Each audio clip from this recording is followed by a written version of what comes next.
Number 1, जब जैतून पर्वत पर यीशु के चेलों ने यीशु से जगत के अंत का चिन्ह पूछे तो यीशु ने ये चिन्ह दिए। पहला चिन्ह, यीशु उनसे सावधान रहने को कहा है जो यीशु के नाम से मसीह होने का दावा करते हैं, क्योंकि वे मसीह नहीं होंगे बल्कि बहकाने वाले लोग होंगे। दूसरा चिन्ह, तुम लड़ाइयों और लड़ाइयों की चर्चा सुनोगे, क्योंकि जाति पर जाति और राज्य पर राज्य चढ़ाई करेगा, लेकिन घबराना नहीं, ये होगा जरूर, लेकिन उस समय अंत न होगा। तीसरा चिन्ह, जगह जगह अकाल हो और जगह जगह भूकंप हो तो समझ जाना अंत निकट है। चौथी चिन्ह में यीशु ने कहा, मेरे नाम के कारण सब जातियों के लोग तुमसे बैर रखेंगे, जिसे कि तुम्हें उत्पीड़न और घृणा का सामना करना पड़ेगा। पांचवी चिन्ह, बहुत से झूठे भविष्यद्वक्ता उठ खड़े होंगे और बहुतों को बहकाएंगे और अधर्म के बढ़ने से बहुतों का प्रेम ठंडा हो जाएगा। छठवीं चिन्ह, उत्पीड़न के बावजूद यीशु कहते हैं कि अंत आने से पहले सभी देशों में सुसमाचार का प्रचार किया जाएगा। नंबर 2, जब यीशु के चेलों ने उसे तलाक और पुनर्विवाह के बारे में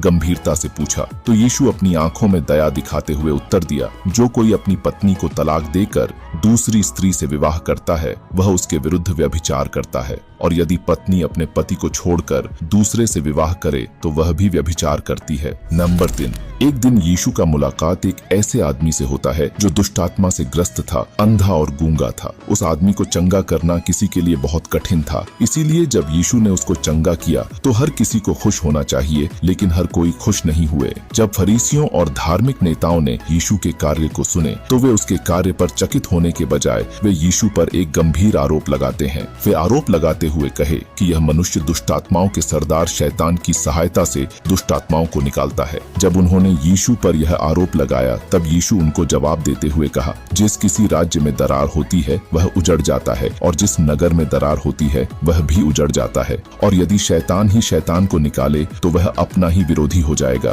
फिर उसका राज्य कभी बना न रहेगा। नंबर 4, क्या संसार के सृष्टि से पहले यीशु का अस्तित्व था? इसका जवाब हमें यूहन्ना अध्याय 1 वचन 1 से 3 में मिलता है। लिखा हुआ है कि आदि में वचन था और वचन परमेश्वर के साथ था और वचन परमेश्वर था, और सभी चीजें उसके माध्यम से बनाया गया और उसके बिना कुछ भी नहीं बनाया गया। ये वचन ट्रिनिटी के हिस्से के रूप में यीशु के पूर्व अस्तित्व और उनके दिव्यता पर जोर देता है। नंबर 5, यीशु मृतकों में से पुनर्जीवित होने से पहले वे नरक में गए थे, लेकिन क्यों? एक पवित्र आत्मा को नरक में क्यों जाना पड़ा? आइए जानते हैं। बाइबल के मुताबिक शुरुआत से ही शैतान यीशु पर विजयी पाना चाहता था, लेकिन यीशु पहले से ही शैतान को हराने के लिए तैयार था, और जब यीशु ने क्रूस पर अपने बलिदान की शक्ति प्रकट की तो पूरे नरक की खाई में गूंज उठी, और मृतकों में से पुनर्जीवित होने से पहले वे नरक में गए। नरक में यीशु ने पाप और मृत्यु पर विजय की घोषणा किया और उन धर्मियों की आत्माओं को मुक्त किया जो उनके आने से पहले मर गए थे, और शैतान के आतंक को अंत किया, जिसे कि नरक की नींव कांप उठी। आखिर में अगर आप भी मेरी तरह यीशु मसीह से प्रेम करते हैं तो कमेंट में आमीन टाइप करना न भूलें।